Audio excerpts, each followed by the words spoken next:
studio. Today we are going to take inspiration from the world around us and turn it into a picture book. I'm really lucky to live here on the Isle of Wight. We have beaches a minute away, forests a minute away, and town a minute away, and lots of different unusual landscapes. So maybe this could be a series if you like it. I thought it would be really fun to go out for the day and take inspiration from the world around me and turn the world around me into a picture book. We are that little dot down the bottom of the UK. That's where we are. We're not even on some maps. But it's not a desert island. There's definitely lots of things going on. Definitely a lot quieter than the mainland. Everybody makes fun of me for saying the mainland. Whenever I say the mainland, all I can think about is Tinkerbell and going to the mainland. Let's go take some videos, take some photos, and maybe do some sketching while we're there and see what we can come up with. And then bring everything back to my studio and hopefully turn it into a picture book illustration. I was thinking about doing a spread for the picture book, and that's basically the whole, that bit. When you open a book, that's a spread. And one page on its own is a single page, and that is on a single page. And now I feel like I'm just doing the Macarena, so I will show you. Let's use this one today. I may have shown you in another one, but for people that haven't seen those videos, when you open a book, this is a spread. So you've got the two sides is the one picture that goes across, but there's a line in the middle, that's the gutter. So you can't put any important information in it because it would get hidden. This is two single pages. So you've got one single page and another single page, and I need to remember that everything is flipped. So sorry if I get a bit confused. But yeah. I was thinking of doing a double page spread for that one. But I'll talk you through the design and how I do it anyway, and coming up with the layout and the concept. We are going to use framing devices, and I have covered this in another video, so if Editing Kim can put that somewhere, or that funny link thing, no idea how to do that, so it may just be me talking to myself, but we'll see. If not, I can cut this bit out or leave it and look like a fool. Who knows? So we're going to do a picture book spread. Let's go. Let's do it.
So here we are, jumping straight in to colour, because apparently I forgot to press record on the camera, but that's fine. I really need to start a counter of how many times I've done this, but I will definitely get there, guys, so don't worry. As you can see here, I am basically drawing a picture of my daughter, because I was inspired of her riding a bike, and I thought I'd actually challenge myself to draw a character that was riding a bike. I mean, actually, I drawn a bike before? I'm not sure. I don't think I have drawn a bike. And I really, really loved her outfit. I thought it was very bright with the contrasting colours. Obviously, you've got the opposite of the colour wheel, the blue and orange. So I thought I'd go with it, and this was a big part in how I chose my colour palette. So I wanted to copy it, basically down to the exact pattern. I just thought it was really cute. And as obviously it was inspired by our day out, I thought what would be cuter than lots of teeny tiny cute little ducks and geese and things all behind her. And yes, I will be saying cute a lot in this video, so that's just the way it has to be. There are tiny fluffy animals in it. It was bound to happen.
So when it comes to footwear of my characters, I am a massive fan of colourful, bright, welly boots, or any kind of boot really. We can call them wellies if you like. But I love using these as pops of colour that kind of emphasise the character and use another part of the colour palette just to bring everything together. And it's always a good excuse for bright and colourful shoes, so I'm more than happy with it. I was going to put in a couple of pictures for an example, but I literally use these so many times. If you go to my other videos or go to my website or basically see any work I've done, unless for some reason the character has bare feet, my characters will have bright and colourful shoes.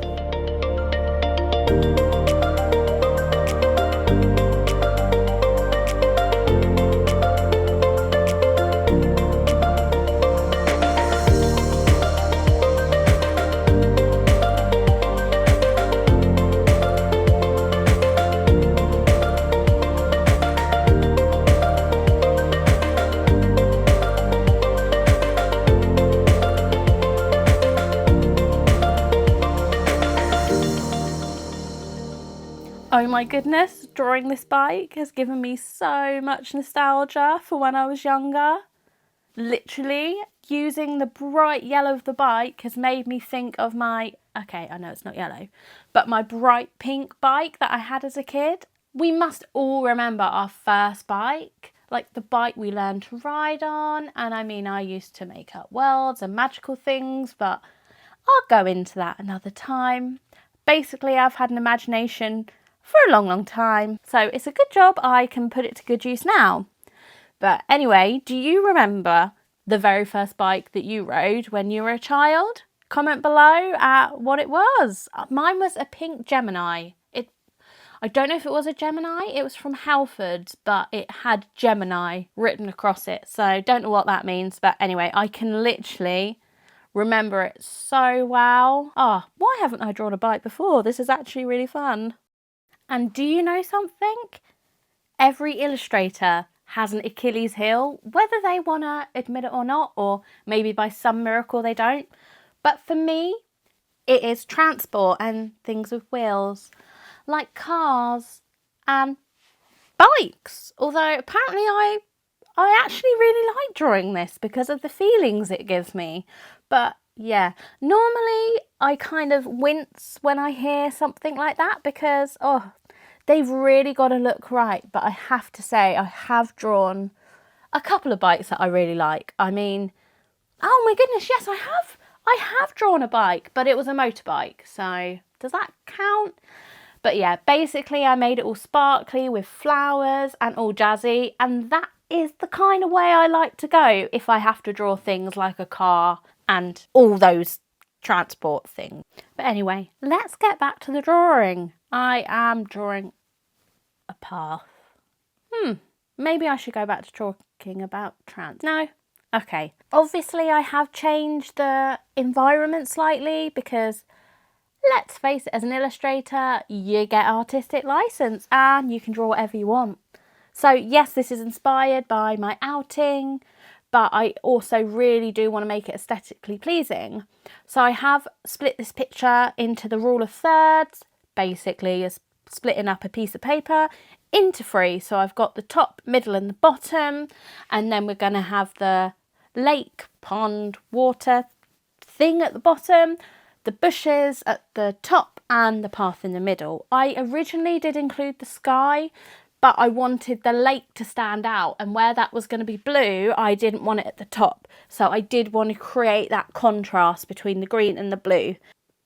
And this is also the main reason why I tend to block out the main colours of the background first, so I can get the distinct areas of what they're going to be, and then I let things kind of filter across to each other and to the different layers to bring it all together. Here you can also see really clearly my technique for water and kind of bringing all the colours together. So once I've got the base of the water down, I go in with different brushes and also layer some of the colours that appear around the image on top of it, and then I tend to play with the layer opacity just to see what works the best, because I don't want them really bright and really stand out, but I do want you to be able to see the colours and like little hints of all the colours around the image. And I pretty much do the same thing with every area of the image, picking up different colours from other parts. So for the background, I also do this technique too. I will use the block colour, so here I've blocked it out as green, and I will build up on top of it to create depth. So I'll add in some highlights and some shadow. I've chosen the light to come in from the left hand side of this image, so that will basically dictate roughly where the light comes in. Well, it will be where the light comes in because I've picked it. But anyway, what was I saying? Yes, background. I really like drawing foliage and background and flowers, if you couldn't tell. Here's some examples. I really want to use the technique of building up sort of patterns on top of the bushes and the shrubs, just to give it a bit more interest at the back. Because obviously we are going to have the character and the little duckies, geeses, whatever they're called, across the middle. But I do want the eye to be drawn all around the image. I mean, if not, if I left it like this, I mean, I personally couldn't. I really would have to put in some flowers, some colour, something bright, because that is just who I am as an illustrator. So you've definitely got to make your mark on whatever it is you do. Don't be afraid to be yourself and add little twists in. I mean, even if you look at my reference images, they are beautiful, they are luscious. Obviously, flowers don't look like this, but we really want to make it look beautiful and fun and bright. And who's to say there's not flowers that don't look like that? They're just not planted at the little boating lake that I visited. And that's fine. Let's make it fun, colourful and interesting. That is what I love to do as an illustrator. I absolutely love looking at something that, especially in nature, that is beautiful, but just stepping it up to that lovely, I would say whimsical, but my work is very bright. So does that make it whimsical? Not fairy tale? Made up. I'll think of the word later. But this made up magical world. And yeah, I basically live in it in my head, so it's fine. So the point of this little ramble was be yourself and add your own flair. Why not? What have you got to lose?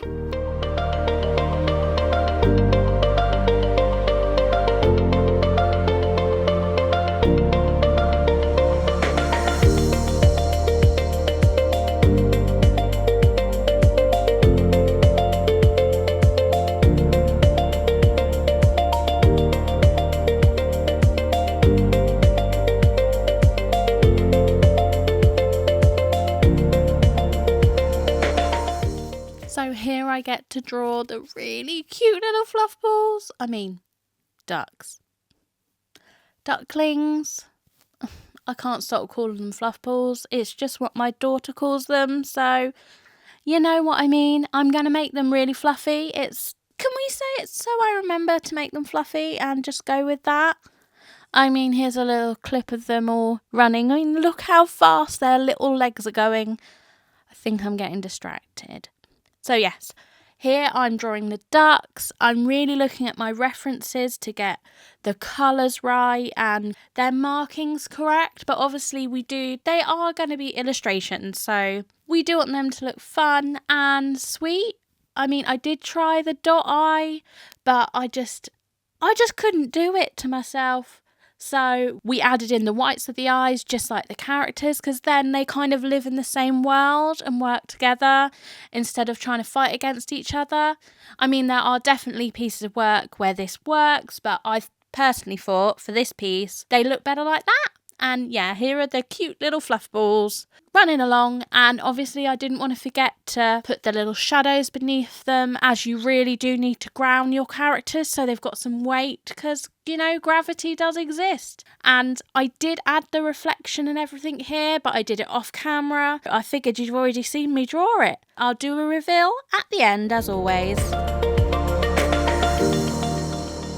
Thank you so much for coming with me today, and this video was filmed over a few days because going out for the day with children and then coming back and colouring in an illustration, I just couldn't do it in a day. And even this illustration, I did simplify it as I was sketching, because if not it would have taken me all week.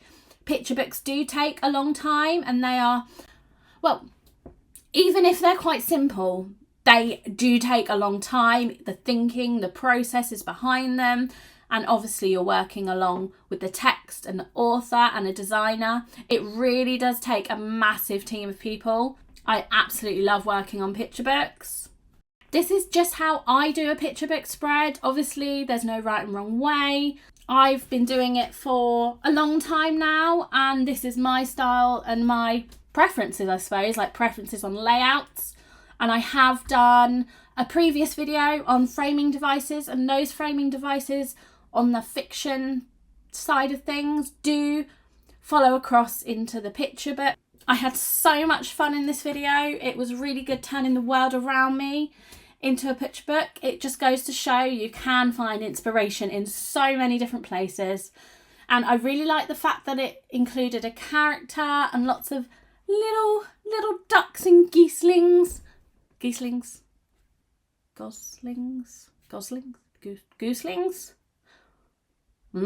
Little geese. It was so fun illustrating the world around me today. Let me know if there's anywhere else on the Isle of Wight that maybe you'd like me to see and turn into picture book as well. Don't forget to like and subscribe and comment below. Thank you so much for watching, and I'll see you again in the next video.